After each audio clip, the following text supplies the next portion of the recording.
Good morning, my friends. It is Tuesday, March 18th, 2025, and this is a daily brief. First, I want to apologize for what happened yesterday with the three big stories segment. Apparently, at the end, there was this like zzz that came out from the microphone, and like at the very end, it was like with a minute left. I also had a problem where I recorded something here with this, can Trump really unpardon those that Biden pardoned? And the first time I created it, it was nothing but that buzz. So this will be the last day with this microphone, and I'll certainly test before I put this up again. I apologize for that technical problem. Okay, 1560 Russians off the battlefield day over day. We got a lot of news to cover. I mean, and things can go very sideways today. So pay attention to the rest of the news today, because you'll see what I'm saying in just a moment. 8 tanks, 20 armored fighting vehicles, 42 artillery systems, 107 vehicles and fuel tanks. So this 1560 is the highest number that I've seen here. So here's 1560, nothing in March, nothing really in February that can rival it. There's a 1530 one day and a 1730 back in about a month ago. But after that, for the last one whole month, there has not been anything like this 1560 in the number of casualties. So there's a significant uptick. There was also, here, when we look at Andrew Perpetua, we look at his numbers and like for the things that have been destroyed on the battlefield, it's about 1-to-1. And for the last 3, 4, or 5 days, it's been very close to 1-to-1 for the number of units of vehicles destroyed and things along those lines. Okay, this is commentary, and I'm actually hiding who said this because I want to show you something, and I don't want to give the person a black eye because, like, I respect the source, but this is kind of off. After daily Russian casualties fell to around 11 to 1,200 following the termination of the U.S. intelligence sharing, the number of Russian dead and wounded is finally going back up, 1560 over the last 24 hours. Well, that's not really the story. Like, it's not because, like, so the intelligence sharing thing stopped here on March 3rd. That's the day that it stopped. And then for the next few days, it looked about the same as it did before. And then it started again on the 11th, and it's been basically similar. I mean, there's not a lot of change. I mean, it's gone up some, but not remarkably, not much different than the rest of the previous month. So you want to be careful with making those kind of judgments. And again, I'm hiding the author's name because I do have deep respect for this particular author who usually gets things very, very right. Russia attacked with 137 Shahed drones, 63 of which were shot down. Another 64 were lost in location. So you don't see a lot of this, but in the Dnipro area, Russian Shaheds hit an enterprise and an infrastructure facility yesterday evening. But there's not a lot of this. Okay, the big news will be political today. Putin and Trump are scheduled for a phone conversation today between 4 and 6 p.m. Moscow time, and that's morning, but after I'm done with this video in the U.S. The presidents will speak for as long as they deem necessary.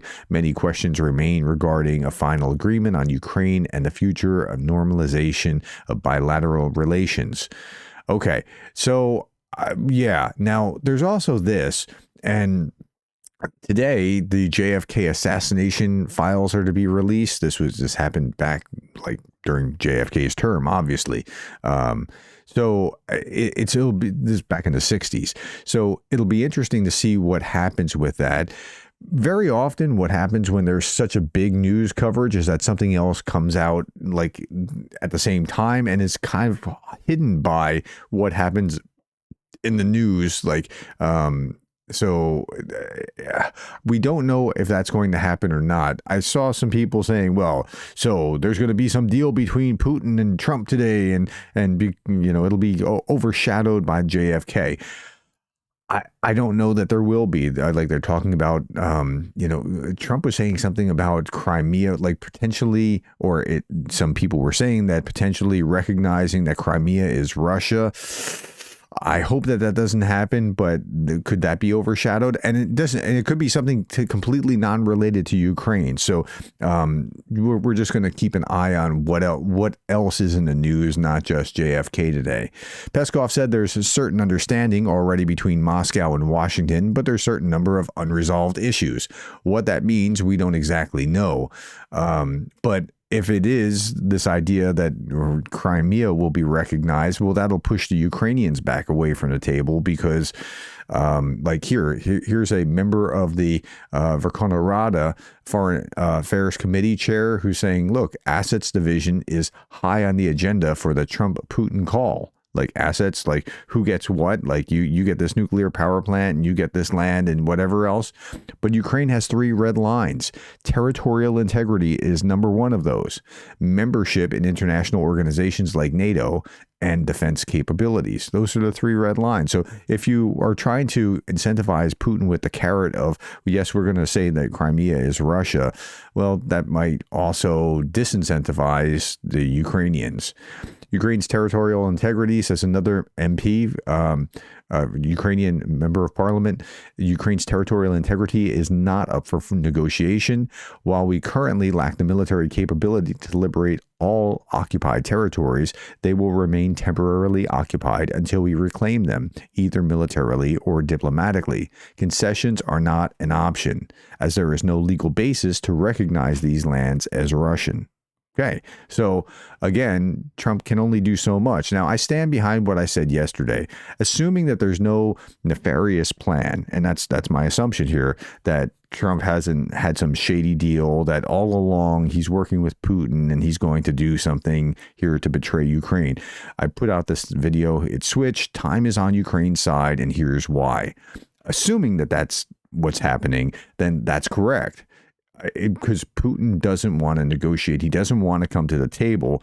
I mean, not without major concessions that recognize his maximalist objectives. So I stand by what I said in this video yesterday. Okay, now switching gears again, betrayal in Kursk. So the Trump administration's intelligence pause left Ukrainian troops blind, costing Kyiv the Kursk salient, costing lives, ground ceded, and Putin handed a win. A gut punch to Ukraine, paid in blood. This is a piece by Chuck Farrer. He's a former Navy SEAL. This was the commentary I just read here was from Jason J. Smart. And just a couple paragraphs of this. The Trump administration's intelligence pause didn't just dim the lights on Ukraine. It plunged them into a black abyss. The Kursk salient became a killing ground where that betrayal drew blood. What followed was fighting withdrawal that turned into a pivotal strategic battle, a grim testament to what happens when a frontline army loses its eyes and ears. The Russians, sensing weakness, pounced, hammering the line with precision Ukraine couldn't match. Worse, much worse, Kursk was a poker chip, a strategic prize to slap on the bargaining table when the inevitable talks with Moscow begin. Now it's gone, snatched back by Putin's goons because Washington decided Ukraine's sacrifice wasn't worth a few satellite passes. This wasn't just a tactical blunder, it was a deliberate gut punch to Kyiv's war effort, a signal to the Kremlin that America's word is cheap. Okay, so I've said that seeing some commentary saying, well, mission complete in Kursk, we're withdrawing because it's not. I don't see it that way. Now, some of you have fed me some commentary, and I haven't really gotten to see it yet, saying the opposite, saying, no, they completed their whole mission. I think it would have been better if they could still hang on to that piece of real estate. But what happened here is about right. So let's look at the map around. So this is March 2025, day 1. March 1st, 2025, March 2nd, March 3rd. Now, the satellite imagery goes off on, the intelligence sharing goes off on March 3rd. March 4th, we see a little gain. On March 5th, we see a little chip away. March 6th, we see some more chip away, right? This is where supply lines are cut, I believe. And now they've been at this for some time trying to cut the supply. There's been a drone unit there for a number of weeks that have been hammering them. March 7th, March 8th, March 9th, and you've seen chipping and chipping and chipping. 10th and 11th, you see like shrunk in almost half in that time while they were blind. And Then the 12th, it's restored by the 11th. 12th, it's still shrinking. 13th, 14th, 15th, it stays almost the same.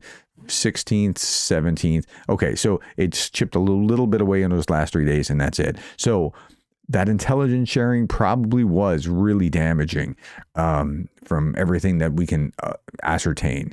Now, again, intelligence sharing restarted on the 11th, so that that's showing the calendar from the 11th to here. Like that's where we are. Okay, now a little bit more.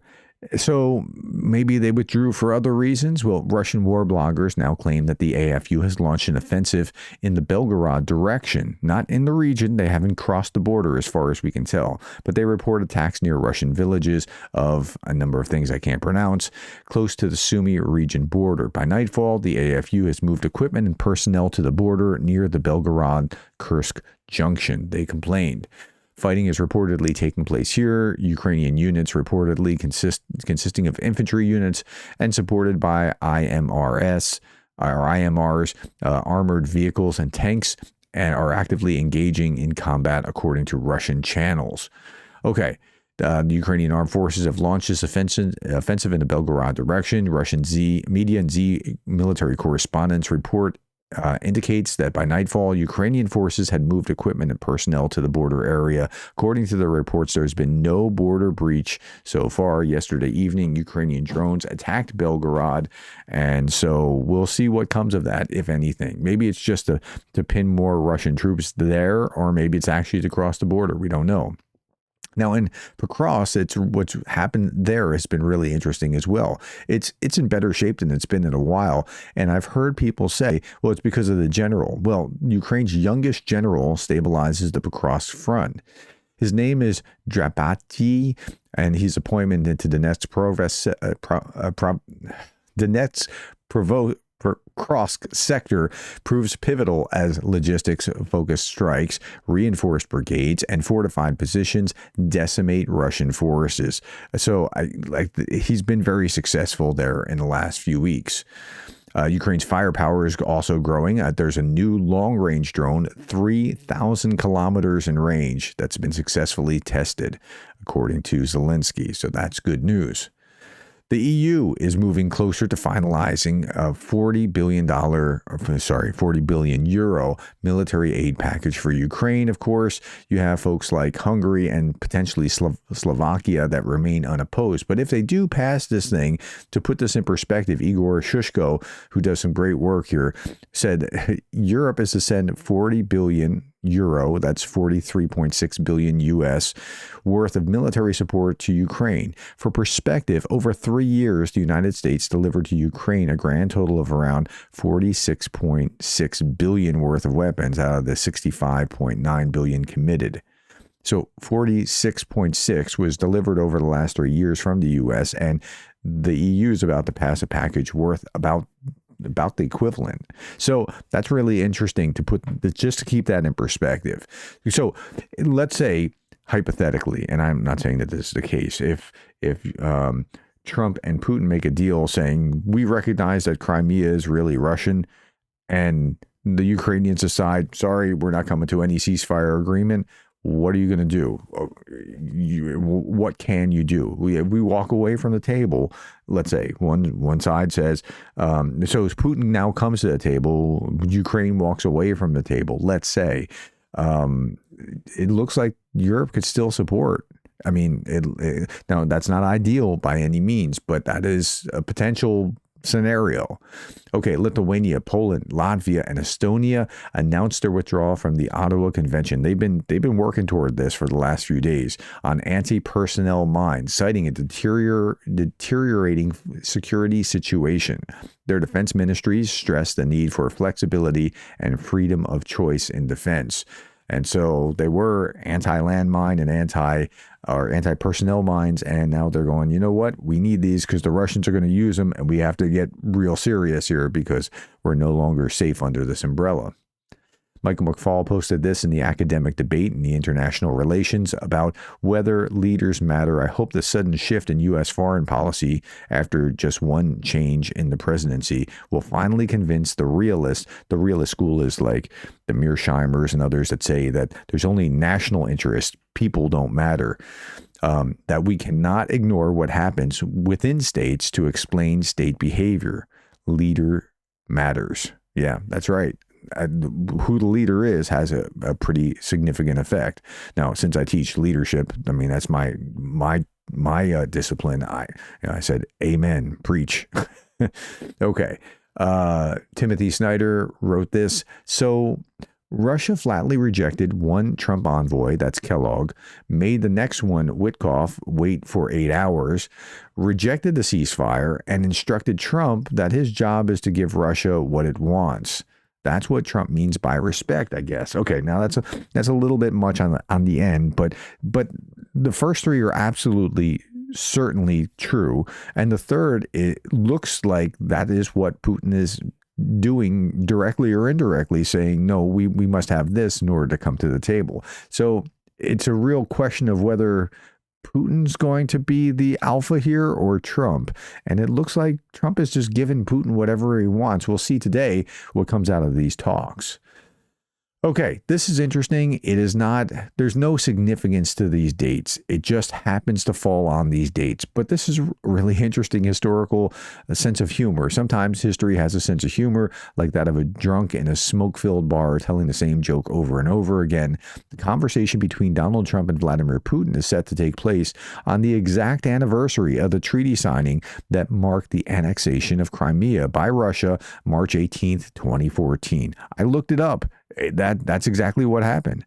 And if yesterday's rumors that the United States is prepared to recognize Crimea as Russia prove true, this will not just be a farce, but a full-blown devil's carnival of history.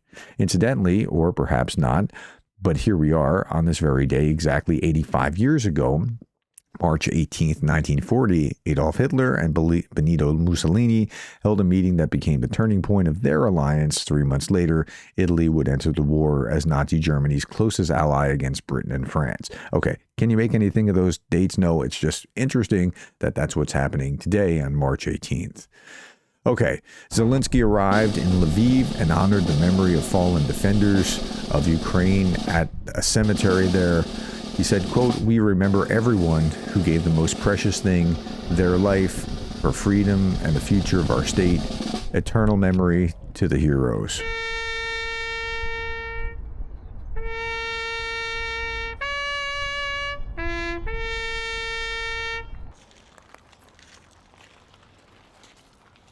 Okay, and I'll leave you with this last image. This is a pilot just on his way to a combat mission, and beautiful skies, but the reality of why he's there is pretty sobering. Thank you, my friends. Thank you for your time. Thank you for the likes, the shares, and the subscribes. Thank you for being the kind of person that cares about Ukraine.